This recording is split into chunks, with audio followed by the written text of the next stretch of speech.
मदहोश करने वाला ये समंदर, ऊपर नीला आसमान, मन को सुकून देने वाली ये सफ़ेद रेत और गोलियों की आवाज़।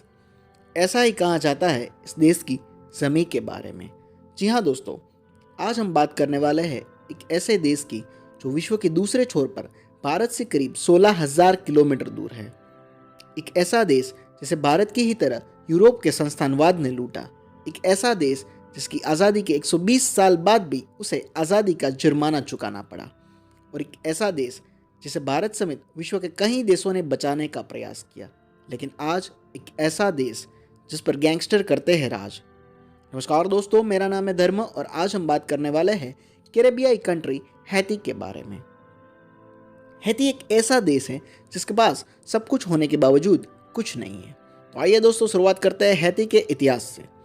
दरअसल 6 दिसंबर 1492 में क्रिस्टोफर कोलंबस ने भारत की खोज करते हुए हैती में अपने कदम रखे और हैती समेत पूरा हिस्पैनियोला आइलैंड स्पेन के कब्जे में आ गया।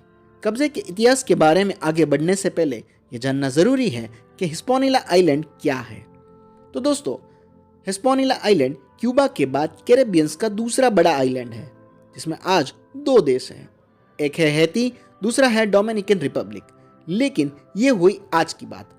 अब वापस चलते हैं स्पेन के कब्जे पर। कब्जा करने के बाद स्पेन ने लगभग 2 सदी तक यहाँ राज किया, लेकिन स्पेन को पैसों की भूख थी और स्पेन को चाहिए था पूरा साउथ अमेरिका, इसलिए उन्होंने इस इलाके पर ज्यादा ध्यान नहीं दिया। यहाँ तक हिस्पैनियोला आइलैंड के पश्चिमी तट को स्पेनिश लोगों ने खुला छोड़ दिया। धीरे धीरे इंग्लैंड और फ्रांस की नज़र इस पश्चिमी तट पर पड़ी। 17वीं शताब्दी के आते आते फ्रांस ने इस पर कब्जा कर लिया। उसके बाद 1697 में हुई ट्रीटी ऑफ रिक्वेक के तहत फ्रांस को पश्चिमी तट पर शासन का अधिकार मिल गया और ऐसे आज के हैती का जन्म हुआ। दोस्तों, ये वो दौर था जहां पैसा कृषि उपजों से बनता था। उस वक्त यूरोप की सबसे बड़ी डिमांड थी तंबाकू, चीनी और कॉफी। हैती इन सभी चीजों के लिए मुनाफे का सौदा था। लेकिन एक कहावत है, जहां ज्यादा मुनाफा वहां ज्यादा खतरा। हैती की जमीन तो फ्रांस को मुनाफा दे रही थी, पर वहां की हवा मौत दे रही थी। कैरेबियन की गर्मी और येलो फीवर ने फ्रांस को परेशान कर दिया था। आखिरकार फ्रांस ने उसका भी रास्ता निकाला, लेकिन किसी और की कुर्बानी पर। जी हाँ दोस्तों, फ्रांस ने अफ्रीका के पश्चिमी तट पर बसे अपने दूसरे संस्थानों से गुलामों को लाके यहाँ मजदूरी करवाना शुरू किया।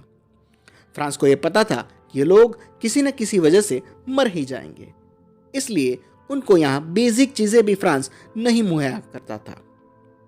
दूसरे शब्द में कहें तो उनको यहाँ सिर्फ येलो फीवर, मलेरिया या फिर गर्मी से मरने के लिए लाया जाता था।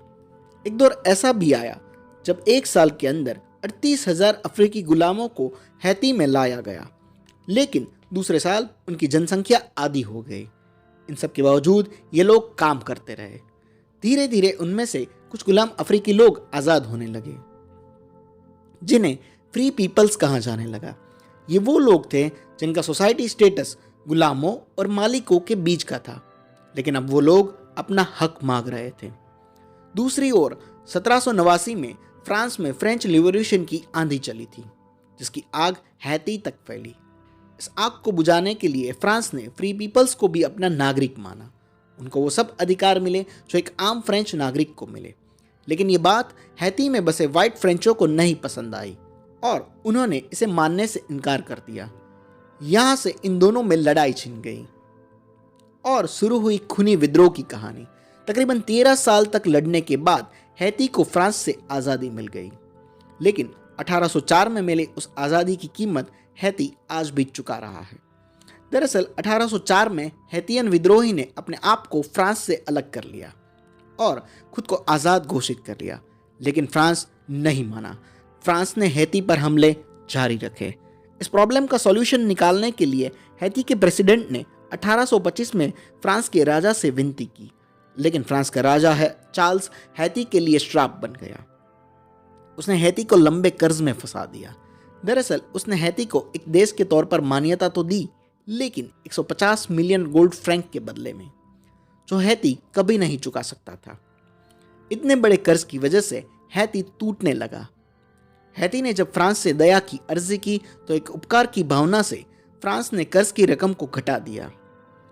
1838 में फ्रांस ने उसे रिवाइज करके 90 मिलियन कर दिया, लेकिन यह रकम भी हैती के लिए बहुत बड़ी थी। हैती ये रकम चुकाने के लिए फ्रांस की बैंक से लोन लेने लगा। फ्रांस को भी यह पता था ऊंचे दर की ये लोन हैती कभी नहीं चुका सकता। उसके बाद अमेरिका और यूरोप के सभी देश हैती को लोन देकर मनमानी करने लगे। तो सब जानकर हैरान हो गए, 1947 तक, मतलब जब भारत आजाद हुआ तब तक हैती अपनी आजादी की कीमत चुका रहा था। और आज के गरीब हैती की असली वजह कहीं ना कहीं ये लोन है। उसके बाद गरीबी इतनी बढ़ गई कि हैती के पास फसल के योग्य जमीन होने के बाद भी हैती आगे नहीं बढ़ सका और ना ही कुछ अपना डेवलपमेंट कर सका।